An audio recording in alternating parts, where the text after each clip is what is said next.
everybody, I'm Tom Vessel. I'm Joy Evans. And we're looking at monkeys. Or primates. Or whenever I teach this game, and I've taught it several times, I always say, listen, at some point in this game, I'm going to call them monkeys.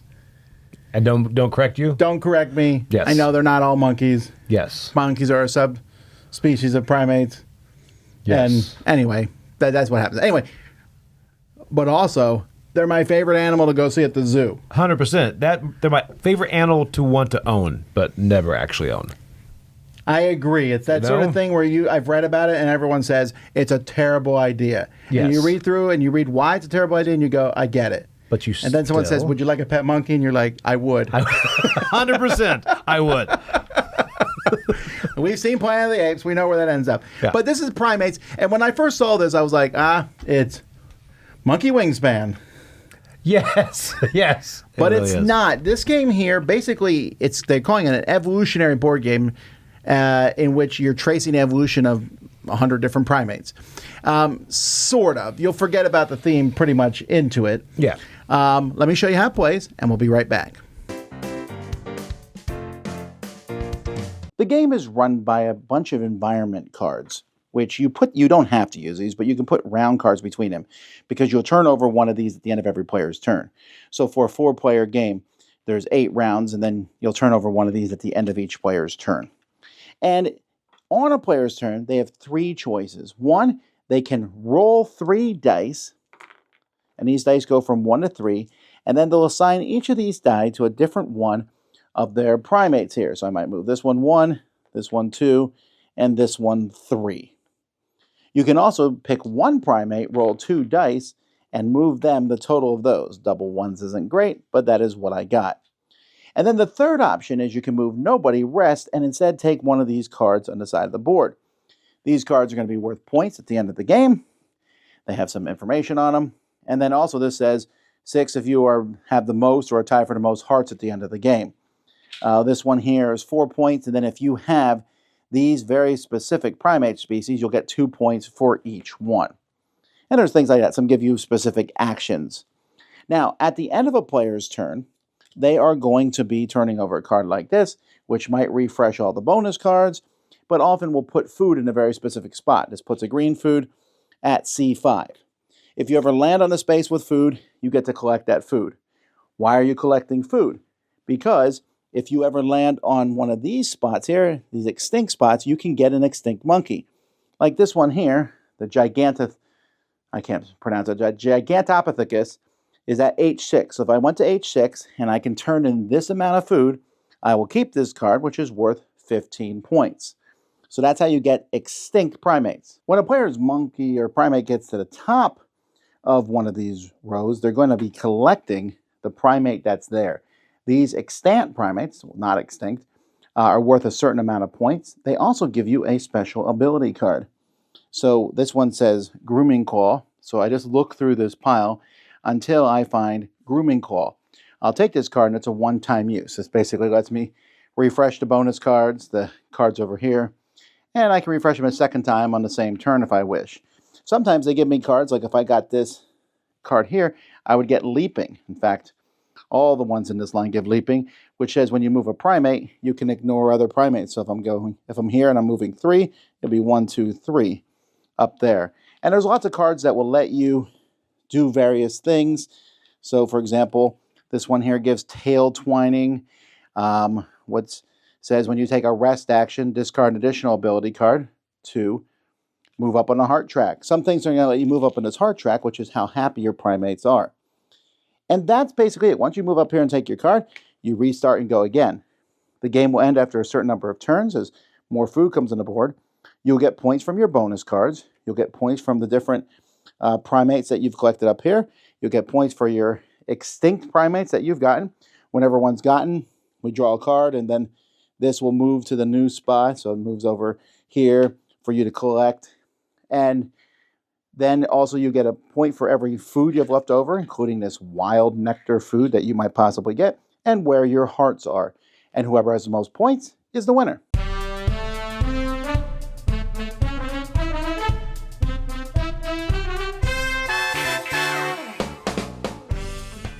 Well, if there's one thing the game has all taught, everyone who's played this game now knows the difference between, or knows what the word extant means. I did not know that, by the way. I don't think anyone No. knew. You don't normally say that. Like, that species is extant. That's true, because you're pointing at it. Correct. Right. Yes. He is alive. You know, it's that sort of Yes. thing. Anyway, so the game is interesting because of how few turns it is. That's the thing. When I first heard that, I thought, really? But you get a lot done. But also, I like a cadence of a game where you feel like it ends a bit too early. Actually, that's my only real complaint with Primates, is I think it ends a little early. Now, that's very easily fixable. If you Right. feel that, just add a couple more rounds. Yes. By the way, small detail, that little round card, you don't need to put those in. No. You could just count out the number of cards. But that's kind of nice. You're like, how many turns left? 3. Okay. So you got monkeys at the bottom. Like on your second last turn, you were thinking, I have this turn and next turn. What am I going to do? I will say it's more present, the anxiety of knowing that ticking clock is there. Sure. It's like, oh, well, I remember my point of giving up. I'm like, I'm not going to get that done. You know, when you see that show up. It's interesting. This game allows you to get points by moving down the heart track, by collecting the extinct primates, which is pretty difficult. You got to get that food, then get to the spot, hopefully before someone else takes it from you. Yes. Or you can just run up the tree. And so it's interesting mechanisms. There's a little bit of luck, obviously, with the dice rolled. Although, if you run up the tree and grab these monkeys, you get those special abilities. And that's such a neat concept. I get this monkey. He's worth only 2 points, but he gives me 2 special abilities. What am I going to do? And when do I use those special ability cards?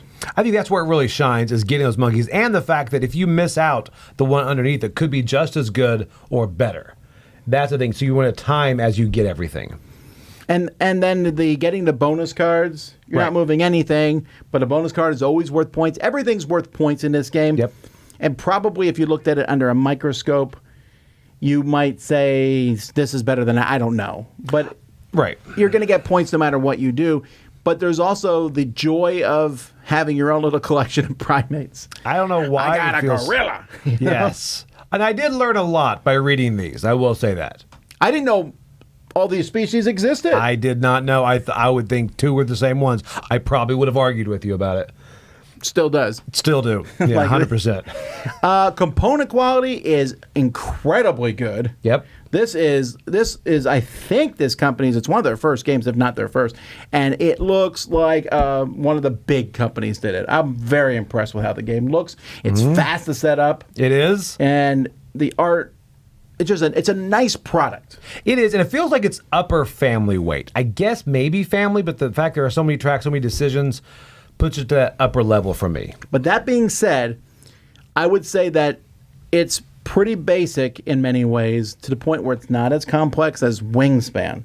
No. It's not as complex as a lot of games. This is a game you can play with almost anybody. And it has a good chance of being one that we consider Family Game of the Year type situation. Yes. Because it's that, you bring it out, you teach people, and the bonus cards I think is the trickiest stuff, maybe, or when to use your special cards. But other than that, it's an easy game to teach. I feel like it's closer to the 45-minute mark than the 90-minute mark. I feel like it goes pretty quick. It depends on how long people take turns. But yes, I was surprised at that. Again, I feel kind of like breaking the rules. I want to, the next time I play it, I'm going to play maybe 2 extra turns. And I don't think that would ruin the game. I don't think so either, and you'd be able to get that engine going more.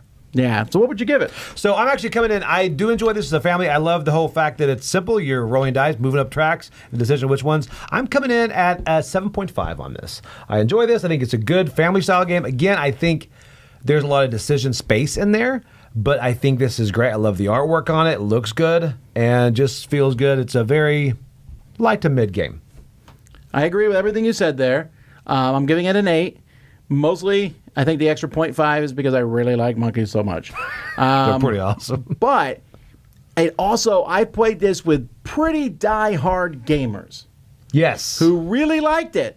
And I also played it with people who were not diehard gamers, and they're like, I get it. Right. And that's a good situation to be in. So I want to see more from this company. They obviously care very deeply about the subject matter, which is nice to see. A good quality product, but one that this should be sold at Target, actually. Yeah, this is like the next evolution of a family game. I see what you did there. Anyway, I'm Tom Vassell. I'm Joey Evans. No, this is Joey Evans. That's me. I want a monkey.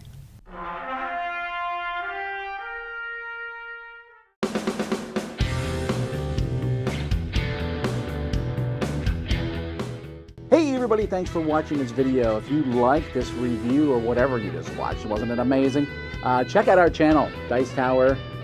We have all kinds of things. We review games, we do top 10s, we play games live. It's all about board games, but especially the people who play them. Check out Dice Tower YouTube channel.